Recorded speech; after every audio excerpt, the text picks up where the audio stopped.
பாஜகவுடன் கூட்டணி வச்சிருந்தா ஒரு 30-35 நாடாளுமன்ற தொகுதிகளை பெற்றிருக்கலாம் அப்படின்னு உங்கள் கட்சியின் மூத்த தலைவர் திரு வேலுமணி சொன்னார். பாஜக கூட்டணி இருந்திருந்தா ஒருவேளை திமுகவை எதிர்கொண்டிருக்கலாமா?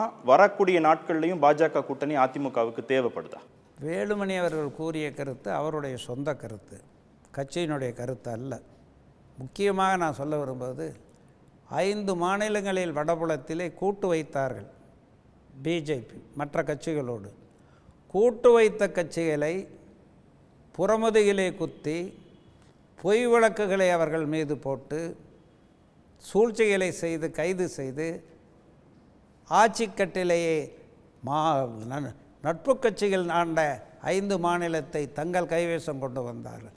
இப்படிப்பட்ட சூழ்ச்சி மிகு அரசியலுக்கு சொந்தக்காரர்கள் தான் மோடி, அமித்ஷா நடத்துகிற பிஜேபி. அதை பொறுத்த வரைக்கும் தமிழ்நாட்டிலே அந்த முறை செல்லாது, இல்லை ஒரு கணக்கு சொல்றேன், ஈடுபடாது. நீங்கள் வாங்கின 20ம் பாஜக வாங்கின 18ம் சேர்ந்திருந்தா அது 38 மாறி இருக்கும். ஏங்க திமுகவுக்கு ஒரு நெருக்கடியை கொடுத்துருக்க முடியும்னு ஒரு கணக்கு சொல்றாங்களே. அவங்க அப்படி இல்லைங்க. அவங்க கூட்டணின்னு வருவாங்க. எதுக்கு? இறுதியாக முதுகுலே குத்துவதற்கு. அதுதான் அவங்களுடைய கொள்கை. எனவே தான் அவர்களை நாங்கள் அவங்களோட கூட்டணியில் தான் இருந்தோம். எடப்பாடியார் 4.5 வருஷம் ஆட்சின்னு தான் நடத்தாரு. எங்களுக்கு தமிழ்நாட்டுக்கு என்ன செய்தாங்க? நாங்கள் கேட்ட நிதியை கொடுத்தாங்களா? டிவல்யூஷன் ஃபண்டு கொடுத்தாங்களா? ஜிஎஸ்டி அதனுடைய மைய அரசு தொகுப்புக்கு போகக்கூடிய அந்த வரியில் விருப்பு மாநிலங்களுக்கு அதிகம் கொடுத்து எங்களை வஞ்சிக்கவில்லையா? காவேரி தண்ணி தமிழகத்துக்கு 175 டிஎம்சி தண்ணி கட்டாயம் விட வேண்டும் என்று உச்சநீதிமன்ற ஆணையிட்டது. அந்த ஆணையை நிறைவேற்ற வேண்டுமென்று கட்டாய உத்தரவை மைய அரசுக்கு சுப்ரீம் கோர்ட் போட்டது. ஆனால் பிஜேபி அரசு செய்ததா? செய்யவில்லையே. பிஜேபி ஆண்ட கர்நாடக மாநிலத்தில் அது செய்ய வைத்ததா? இல்லை, பிரச்சனை உங்களுக்கு திரு அண்ணாமலையோடா இல்லை பாஜகவோடா? அண்ணாமலை வேறு, பாஜக வேறு இல்லை. அண்ணாமலை அமித்ஷாவுடைய மறு உருவம், அண்ணாமலை மோடியினுடைய மறு உருவம், மோடி அமித்ஷா அண்ணாமலையுடைய மறு உருவம். அவங்க என்ன சொல்கிறாங்களோ அதை இவர் செய்கிறாரு. இப்போ பிரச்சனை தனிப்பட்ட மாநில தலைமை கிடையாது, பாஜகவுடைய மாநில தலைமை கிடையாது, கட்சியே உங்களுக்கு பிரச்சனை, பாஜகவே பிரச்சனை. தெளிவுபட பல இடங்களை நாங்கள் தெளிவுபடுத்தி இருக்கிறோம். மாநில தலைமை மாறினா ஒருவேளை பாஜகவுடனான கூட்டணி குறித்து அதிமுக பரிசீலிக்க வாய்ப்பு இருக்கு. எங்களுக்கு மாநில தலைமையும் மையத்தை சூழ்ச்சியிலே ஆட்டிப்படைக்கிற பிஜேபி, அதானி, அம்பானி, அமித்ஷா அந்த தலைமையும் ஒன்று தான். அதனால் அதானியை மாற்றிடுவீங்களா, அம்பானியை மாற்றிடுவீங்களா?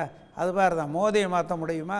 அமித்ஷா மாற்ற முடியுமா? பாஜகவும் வேணான்றீங்க, காங்கிரஸும் வேணான்றீங்க, எங்களுக்கு வேண்டியது மக்கள் தான் வேண்டுமே ஒழிய இவர்கள் யாரும் தேவையில்லை.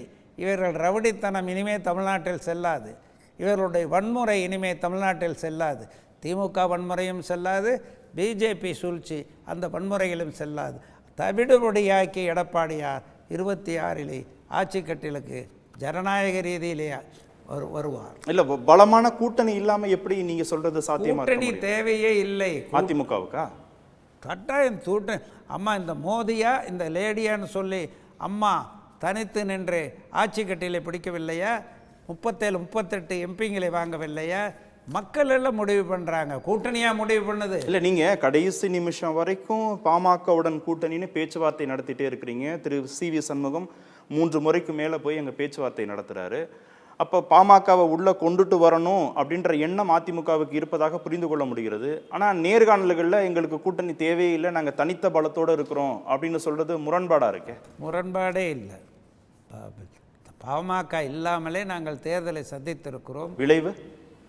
விளைவெல்லாம் நல்லாவே, ஒரு சீட்டு கூட கிடைக்கும், அதிகப்படியான வாக்குகளை பெற்றிருக்கிறோம்.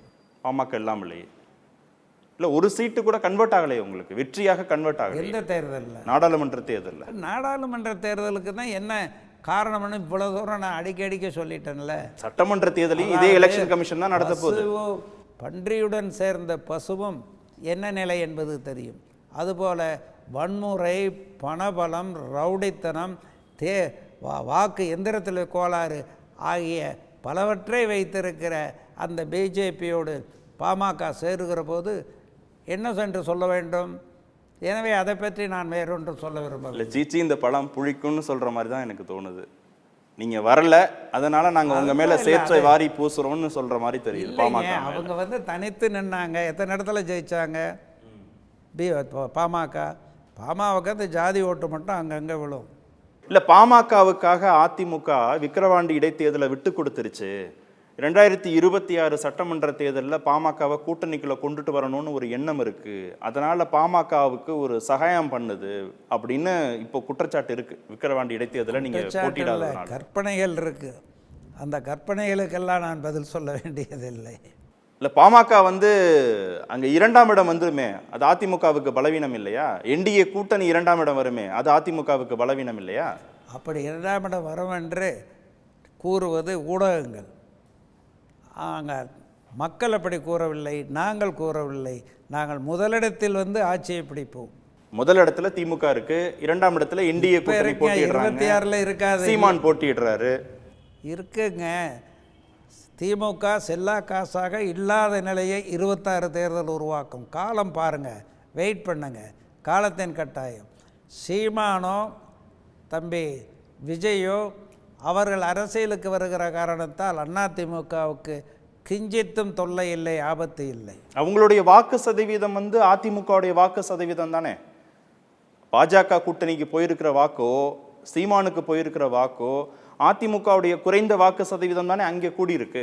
மக்களினுடைய வாக்கு அவர்களுக்கு போயிருக்கிறது, அதிமுகவினுடைய வாக்குன்னு சொல்ல. மக்களுடைய வாக்கு அவர்களுக்கு சென்றிருக்கிறது. அவர்கள் என்ன முடிவெடுப்பார்கள், நாங்கள் என்ன முடிவெடுப்போம் என்பதை 2026 அந்த பொது தேர்தலிற்கு ஒரு 3-4 மாதத்துக்கு முன்னே ஒரு ப்ரெஸ் மீட் வைங்க, அப்போ நாங்கள் சொல்கிறோம்.